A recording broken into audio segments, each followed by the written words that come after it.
En fait, il faut savoir que il y a un certain nombre d'interventions de dirigeants européens et d'analystes aussi qui fustigent la spécificité de la France, notamment sur deux plans. Ça, il faut le savoir. La première chose, c'est que c'est une cellule privée de l'Élysée qui prend les décisions vis-à-vis de l'Afrique. Et c'est assez surprenant parce qu'on parle d'installer la démocratie en Afrique alors que la décision n'est pas démocratique. Vous voyez, et ça, c'est un véritable problème. Donc on connaît toutes les problématiques de la France-Afrique, les cellules privées de l'Élysée et les avions qui décollent, donc en secret la nuit, généralement au Bourget, avec des opérations militaires. Et c'est quand il y a un mort, on apprend que tiens, l'armée française faisait telle opération à tel endroit. Totalement. Et ça, c'est vrai que c'est assez problématique. Pourquoi ? Parce que on donne à une opération non démocratique une espèce de vision médiatique démocratique. Et on apprend toujours les choses a posteriori. Et chose particulière, c'est que l'Angleterre, par exemple, quand elle intervient en Afrique, il faut d'abord discuter au niveau de l'Assemblée. Les choses sont clairement dites avec des objectifs précis. Et on fait le bilan après l'opération. Et c'est vrai que j'ai eu l'occasion d'entendre des dirigeants européens parler de monarchie à la française vis-à-vis de l'Afrique. Parce que tous les pays européens doivent en référer à leur assemblée pour pouvoir prendre une décision quand elle concerne, donc d'une façon générale, l'étranger. Mais sur l'Afrique, la France, elle est complètement... c'est-à-dire, on est vraiment dans la monarchie, le roi prend une décision, et on se demande, mais quand est-ce qu'il y a eu abolition de l'esclavage, abolition de la colonisation, et ça, c'est quelque chose quand même d'assez particulier. Maintenant, la deuxième chose, c'est la monnaie. La monnaie, parce que c'est une monnaie qui est régie dans un système qui est totalement arbitraire. Il faut savoir que cette forme de système monétaire, la France l'a découvert avec Hitler. Parce que c'est Hitler qui avait appliqué à la France et à la Pologne, enfin tous les pays que l'Allemagne nazie avait conquis, ce qu'on appelle le nazisme monétaire avec les fonds de compensation. Et à l'époque, Hitler avait mis le mark à 20 francs. C'est-à-dire quelqu'un qui avait un mark, un Allemand qui avait un mark, ça valait 20 francs. Donc, chose particulière, c'est que en 1945, soir de Noël, qu'est-ce qui va se passer ? Donc, ce sont des responsables français avec le gouvernement français, 3 personnes, vont décider d'instaurer le franc CFA en Afrique, donc sans démarche démocratique, et on va mettre un franc égale 100 francs CFA. Aujourd'hui, avec l'euro, vous imaginez, un euro vaut 656 francs CFA. C'est-à-dire que c'est quelque chose d'assez extraordinaire. Vous voyez, parce que comme j'expliquais dans une conférence que je faisais à Toulouse, c'est que c'est un peu comme si vous arrivez quelque part et on vous dit voilà, pour son bien, pour le bien de l'Afrique, la France dit écoutez, je vais fabriquer une monnaie, c'est moi qui vais fixer le taux de la monnaie, je vais même l'imprimer, je vais même lui donner un nom à cette monnaie, et c'est moi qui vais décider tout seul de sa valeur. Et puis, quand je viens acheter quelque chose chez vous, c'est encore moi qui décide du prix et comment on va payer avec l'espèce de monnaie de Monopoly que j'ai mis en place de manière à faire en sorte d'organiser tout simplement le kidnapping et le vol à grande échelle, donc des richesses que vous avez dans votre sous-sol. Et le problème, c'est que quand vous cherchez dans le grand dictionnaire économique des relations internationales, comment s'appelle cette forme de relation économique ? Ça s'appelle le vol. Purement et simplement, ça s'appelle l'échange. Non, mais c'est-à-dire que c'est pas celui qui achète qui va fixer la monnaie pour celui qui vend, avec la valeur de cette monnaie et décider à quel prix il achète. Ça s'appelle le vol. Il n'y a pas d'autre mot. Bon, maintenant, quand le président italien dit ça, il le dit tout simplement parce qu'il ne faut pas oublier que la décision d'aller nuire aux intérêts donc du gouvernement libyen, de tuer Kadhafi, tout ça, on sait qui est-ce qui était impliqué avec l'Angleterre, mais qui a été à l'origine de la démarche. Et on voit le résultat la France en aujourd'hui. première ligne avec Nicolas Sarkozy. En première ligne, et le problème, c'est que c'est une catastrophe. Ce qui se passe en Libye aujourd'hui est une véritable catastrophe. Et même des hauts responsables américains, leur vie en danger, certains sont tués dans des opérations, des suicides qui sont menés là-bas. Maintenant, mais le poste de Kadhafi avait dit que la réponse. Ah oui, non, mais de toute façon, il avait dit que totalement, mais il avait prédit ce qui allait se passer après. C'est-à-dire non seulement l'éclatement du pays, mais l'effritement en fractions.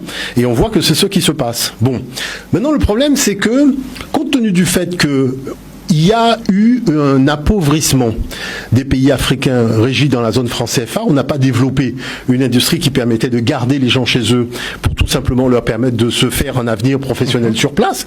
Les gens partent. et les gens partent comme une espèce d'hémorragie. On part par tous les moyens. Alors il y a beaucoup de migration en Afrique, mais cette migration, on le voit au niveau de la Méditerranée.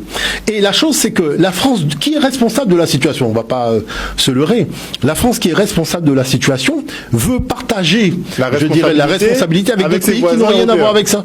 C'est pour ça qu'il contre-attaque. C'est pour ça qu'il contre-attaque et en disant, mais est-ce que vous avez remarqué que lorsqu'il s'agit de retranscrire exactement ce que le responsable politique italien a dit, on voit bien que les journalistes français ont du mal à dire, voilà, il a dit ça, il a attaqué à tel niveau, parce qu'ils savent que ce sont des projets, des sujets sensibles.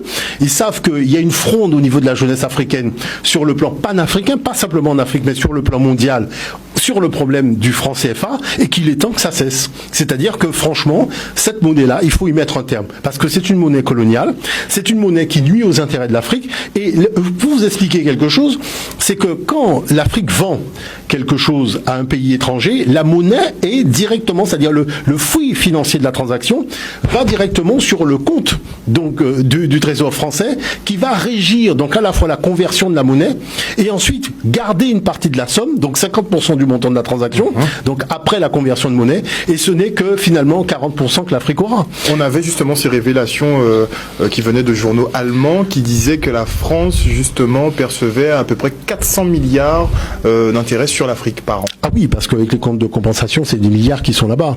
Et la problématique, c'est que l'Afrique a besoin de cet argent-là pour faire le développement. Alors pourquoi on se retrouve au troc? Pourquoi la Chine est si critiquée par l'État français? Tout simplement, vous savez, moi, je dirais, j'ai eu l'occasion d'assister à une scène assez ubuesque, c'est-à-dire qu'il y avait une réunion de gros investisseurs des pays du Sud qui s'étaient réunis à Paris. Et moi, j'essayais de faire valoir un peu le fait d'aller dans certains pays africains où il y avait des gens qui étaient formés tout à fait à même de faire tourner une industrie qui voudrait bien implanter là-bas. Et ces gens qui sont je dirais, des investisseurs industriels des pays du Sud, quand on leur a fait la proposition de l'Afrique, ils m'ont dit, mais non, pas question, autant enrichir l'État français.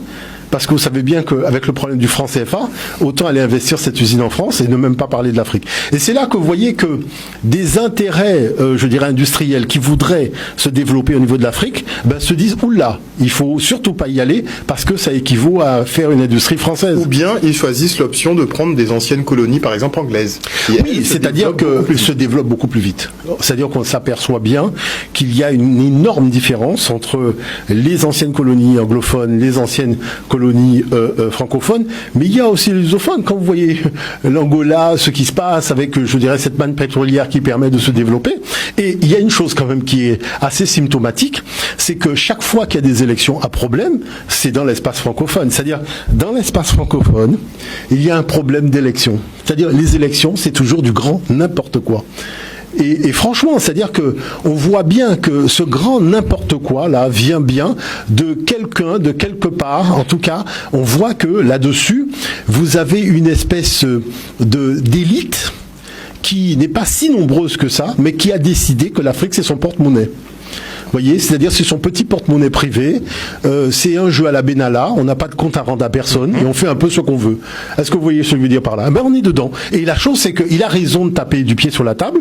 Il a raison, ce monsieur, de remettre, je dirais, le service 3 pièces sur la problématique du franc CFA et que ça soit un dirigeant européen qui le dise clairement. Mais il n'y a pas que lui qui le dit. Lui, il a dit ouvertement, mais en fait beaucoup le pensent. Oui, je dirais. D'une façon générale, j'ai déjà entendu des déclarations qui montrent bien que les gens ne sont pas dupes. Vous voyez, parce que prenons l'exemple, par exemple, de l'Allemagne. L'Allemagne se développe, elle n'a pas de colonie. Et on parle de l'amitié franco-allemande, de l'économie franco-allemande, mais les Allemands même disent quoi? Vous avez des colonies, c'est vous qui courez après l'Allemagne, nous est-ce que... En plus, la France a récupéré les colonies allemandes. Mais justement, la France est considérée comme le dernier pays colonial au monde. Mais bien sûr. Alors on fait la francophonie, on veut partager sa langue, mais quand il faut partager les richesses, comme par hasard, on fait la cupidité. Vous voyez? Et vous avez des gens qui vont se vautrer dans la francophonie et qui ne voient pas que le problème, c'est qu'il y a quand même des accords financiers à renégocier, il y a des choses à voir à ce niveau-là, et qu'on peut pas faire la francophonie quand on vous pille dans votre dos. C'est pas possible. On est en train d'appauvrir votre peuple, on vous empêche de vous développer avec des infrastructures modernes, et vous êtes en train de dire oui, on va faire la francophonie. C'est quoi cette affaire? C'est du